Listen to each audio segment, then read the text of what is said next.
Dear colleagues and friends, I believe that we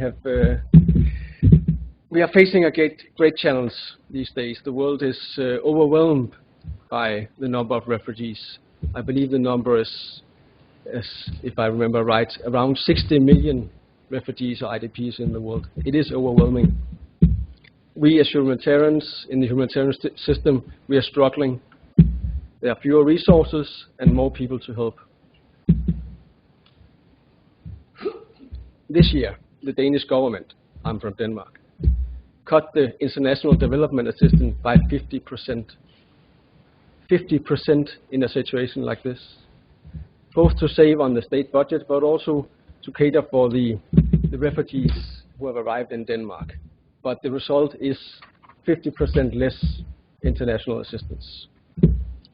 And I hear this is an problem faced by many of colleagues from other Scandinavian countries and around the world. This is not what we need right now. We need more international assistance. It's fine enough to assist the refugees along the route and in our countries, but we need to address the root problem.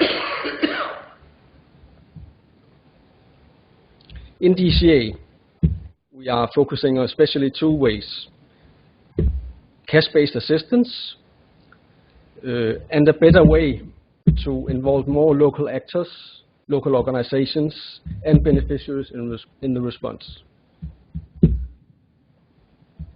Globally, in refugee responses, we have gone from in-kind assistance to a more cash-centered approach, where the default question is why not cash? Cash is the first choice. Currently, we are either alone, self-implementing, or together with partners, working with cash-based responses in a number of countries. I can mention Somalia, Ethiopia, South Sudan, Lebanon, and even inside Syria. We believe that if markets are functional, cash is almost and always the best option. It gives empowerment to the people. They can choose what they need. It's not for us to decide. They are humans. They can take their own decisions.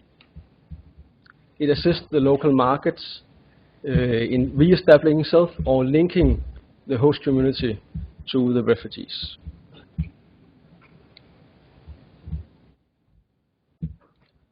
We believe that the international humanitarian system must be better to include and recognize the importance of local actors and local organizations. Those organizations are often the first ones to react in the crisis and the last ones to leave. But when the large organizations move in, and we know who they are, and the cluster coordination systems are established and set up, there's really a strong tendency to forget those local actors, not to invite them, or maybe if they're invited, the meetings are not in the local language, it's in English or in French or whatever, excluding them. And that's a shame. The same goes for funding. Only small chunks of money goes to the local organizations, where the larger international organizations get millions and millions of dollars. I think this is a problem and needs to be addressed.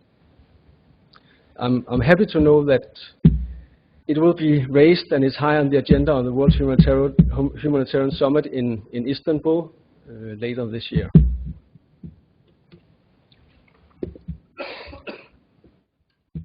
In terms of challenges with the refugee crisis in Europe,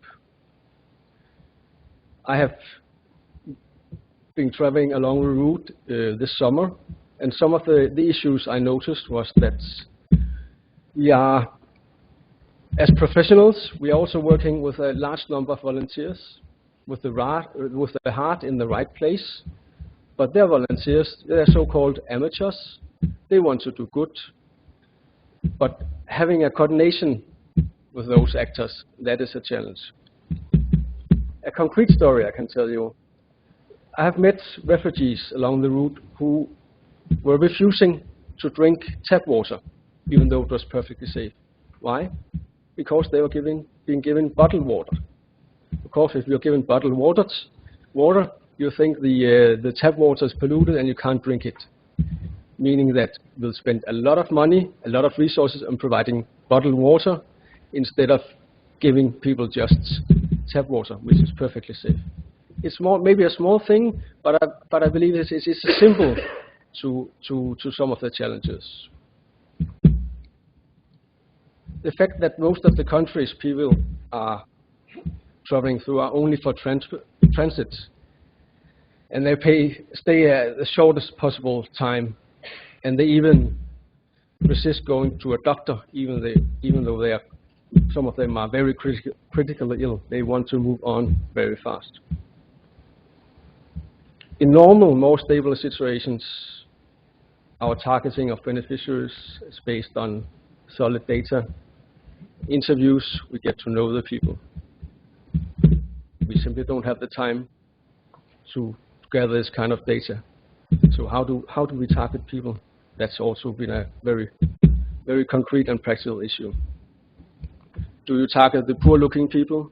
Do you target the women or the children? That's the question. And how do we address the actual needs of the refugees along the route? I mean, everyone would like free water, free food, free soap, free whatever. But do we actually address a need here?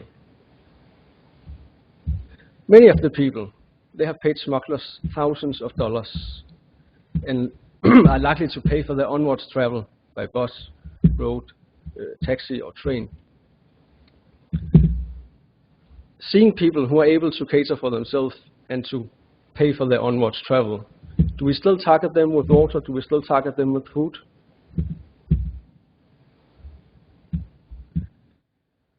Much of the good responses which have been done and is currently being done is in making transit facilities and provide water and toilets and shelter for people along the routes.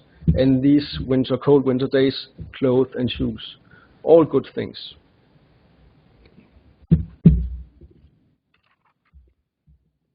sum it up, some of the technical standards which we are normally using and working along, I can mention here the sphere standards or the education standards or other standards, been very, very difficult to apply in this situation and in this context because it's so different than what we experienced in or are experienced in many other places.